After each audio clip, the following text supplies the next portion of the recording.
बरेलवियों का अकीदा है, बरेलवियों का अकीदा है। बरेलवी पैदा हुए 1921 के बाद। ये जहन में डाली जाती है बात। तुम सब नए हो मेरे अजीज हो, बरेली शहर को निस्बत हो गई आला हजरत से और हम वहां से कहलाए जाने लगे, वरना आला हजरत ने दीन और ईमान जो हमारे सामने पहुंचाया है वही दीन और ईमान है जो सिद्दीक अकबर का था। रसूल करीम सल्लल्लाहु तआला अलैहि वसल्लम के लिए जान देते थे।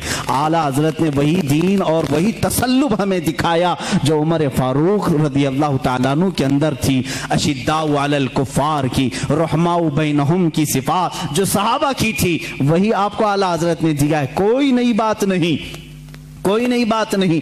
आओ मैं तुम्हें चंद मिसालों के जरिए से समझा दूं। मसलक के आला हजरत पर कुछ लोगों को सवाल है, कहते हैं नया मसलक कहां से आया है? तुम खुद नए हो मेरे भाई, तुझे मालूम नहीं। मसलक जो है रास्ते का नाम है, रास्ते को कहते हैं। ये नया नहीं है, दीन इस्लाम ही है। हर जमाने में किसी शख्सियत से मंसूब होता है लेकिन दीन वही है। आज अगर आला हजरत रहमतुल्लाह तआला अलैहि की तालीमात इतनी रोशनास हैं कि हक और बातिल में वो फर्क पैदा करती हैं, तो जाहिर सी बात है मसलक आला हजरत कहने में किसी को कोढ़न नहीं होना चाहिए, जलन नहीं होना चाहिए। लेकिन एक बात मैं ये भी बता दूं, आप दीगर औलिया कामिलीन के नामों से आप जिक्र कर सकते हैं। मसलक गौसे आजम भी कहो, मसलक गरीब नवाज भी कहो, मसलक इमाम आजम अबू हनीफा भी कहो, मसलक मखदूम सिमना भी कहो, मसलक मखदूमान मारारा भी कहो। जिस वली का जो तरीका है उसको मसलक कहा जाता है। आला हजरत का नया कोई मसलक नहीं, नया दीन नहीं।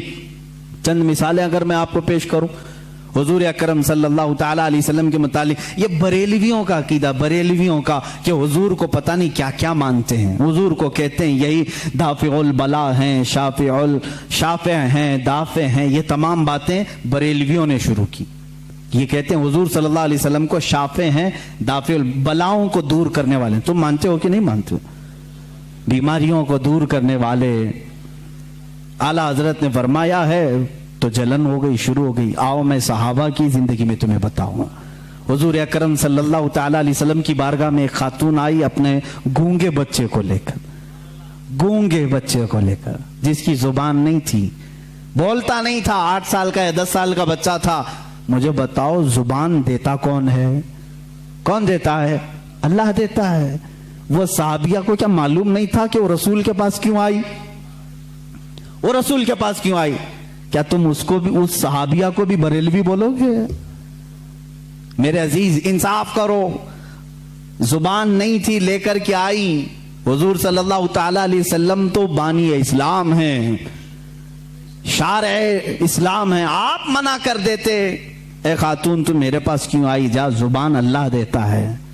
जुबान कुव्वते गोयाई, बोलने की ताकत अल्लाह की देन है, जा उसके पास। हुजूर तो कहते, हुजूर ने भी नहीं फरमाया। खातून आई बच्चे को लेकर, रसूल करीम सल्लल्लाहु तआला अलैहि वसल्लम ने पूछा क्या बात है? कहा गूंगा है, बोलता नहीं। आप ऐसा कुछ फरमा दें, ऐसा कुछ इलाज दे दें कि ये बोलने लग जाए।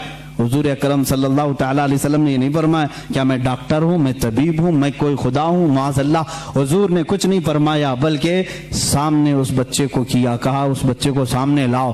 गूंगा बच्चा है, पैदाइशी, जुबान नहीं। हुजूर अकरम सल्लल्लाहु अलैहि वसल्लम ने उससे सवाल किया, मन अना, ए बच्चे बोल मैं कौन हूँ? बच्चा बोल पड़ा, अशहदु अन्नका मुहम्मदन रसूलुल्लाह, मैं गवाही देता हूँ कि मोहम्मद सल्लल्लाहु अलैहि वसल्लम आप अल्लाह के रसूल हैं। और वो बच्चा फिर सर बोलना शुरू किया।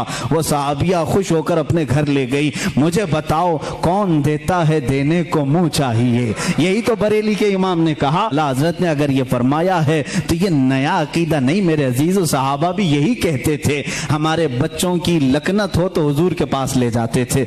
सहाबा को मालूम था देता अल्लाह ही है, दरवाजा रसूल का होता है। क्योंकि मेरे आका ने फरमाया इन्नमा अना कासिमुन वल्लाहु युअती, अल्लाह देता है और मैं तकसीम करता हूँ। अब्दुल्लाह इब्न उमर रज़ियल्लाहु तआला अन्हु सहाबी रसूल हैं। बुखारी शरीफ की रिवायत है, ये बुखारी शरीफ की रिवायत है। कहते हैं कि एक सहाबी के पैर में सूजन आ गई, पैर मोटा हो गया, फुंसी हुई थी या कुछ, सूजन आ गई, दर्द बहुत ज्यादा था। उन्होंने दूसरे साहबी से कहा कि बहुत दर्द हो रहा है। उन्होंने कहा कि इलाज में बताऊं? कहा हाँ बता दीजिए। कहा जिसको तुम सबसे ज्यादा चाहते हो एक बार उसका नाम पुकारो। साहबा कैसे इलाज करते थे? سب سے زیادہ جس کو چاہتے ہو اس کا نام پکارو۔ اس صحابی نے جھٹ سے کہا یا محمدا وا محمدا۔ بخاری شریف میں یہ حدیث موجود ہے۔ جیسے ہی انہوں نے فرمایا اور پیر جھٹکا، وہ صحابی کہتے ہیں میرے پیر سے سوجن غائب ہو چکی تھی، میرے پیر میں درد نہیں تھا۔ نام محمد میں اتنی تاثیر ہے تو میرے آقا کے لعاب پاک میں کیا تاثیر ہوگی؟ حضور جس پر ہاتھ رکھیں اس کی کیا اثر ہوگی، اس کی کیا تاثیر ہوگی؟ عزیزان گرامی وقار، رسول کریم صلی اللہ تعالی علیہ وسلم کے متعلق جو کچھ بھی عظمت اور آپ کے مقام و مرتبے کی تعظیم و تکریم کے سلسلے میں اعلیٰ حضرت امام احمد رضا خان رحمۃ اللہ تعالی علیہ نے اپنی کتابوں میں لکھا، اس میں سے کوئی نئی بات نہیں، بلکہ ساری وہی باتیں ہیں جو صحابہ حضور کے لیے کیا کرتے تھے، میرے آقا صلی اللہ علیہ وسلم سے جو حد درجے تعظیم و تکریم کرتے تھے۔